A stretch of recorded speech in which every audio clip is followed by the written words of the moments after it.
Hi everyone, Ohayo gozaimasu. Welcome! This channel is for Japanese learners of English. Kiyomo shadowing no lesson wo yadakimasho. Listen to today's real native conversation.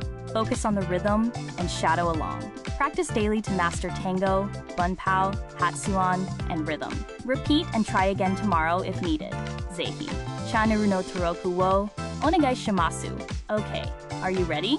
Here we go. Ever felt that rush of excitement when you bump into someone you haven't seen in ages? What do you even say? Long time no see, right? But is that really the go-to for native English speakers? You know, that's a good one. It's almost like a knee-jerk reaction to say that, but I think there are other ways of expressing that sentiment, especially if you want to sound natural. Yeah, so it turns out long time no see isn't exactly wrong, but it's not what most English speakers usually say. It has like a kind of old-fashioned ring to it. So what do native speakers use instead?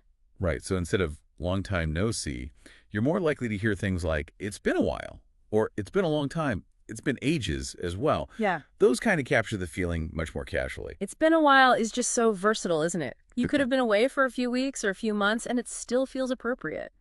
And what about those times when you feel like you've been away for a really long time? Then it's been ages.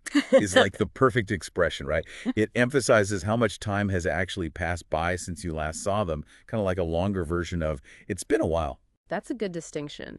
So when you use one of those expressions, and if you want to make it clear that you're not just acknowledging the time, but also showing that you're happy to see the person. You could definitely use expressions like, good to see you again, or it's great seeing you. They add that extra bit of warmth, you know, that joy of reconnecting. Makes total sense. It's not just the time gap that matters, but your emotional reaction, the whole thing. And what do you say when someone greets you with, long time and no see? Oh, that's a good one too. You could just say, yeah, it has been a while, or even, it sure has, or just mirroring the phrase with long time no see. It's all about going with the flow and keeping the conversation alive, right? Right. Now, what if you're not speaking to a friend, but someone in a more professional setting? How should we navigate the whole long time thing in a business context? That's where you'd want to be more formal, right? Something like, it's a pleasure to see you again, or I haven't seen you for a long time, works well. It shows respect while acknowledging the passage of time. So it really is about choosing the right phrase for the situation. It's like learning the different shades of meaning for a single feeling, if that makes sense. Exactly. It's about understanding the nuances, like it's been a while, is more casual, perfect for catching up with friends. Well, it's a pleasure to see you again, works for a business setting. Now, one more scenario. How would you start a casual email to someone you haven't spoken to in a while? Oh, yeah. For a casual email, you could start with long time no email or long time no talk.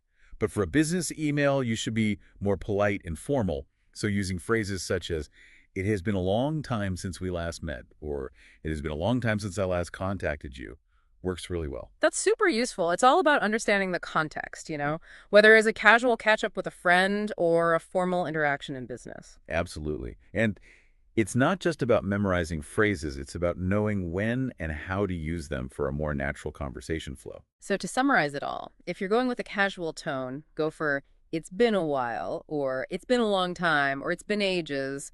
For more formal scenarios, you can use it's a pleasure to see you again, or I haven't seen you for a long time. Yeah, and if you're just replying to someone who used one of those phrases, you can just mirror it or add a touch of warmth by saying, good to see you again.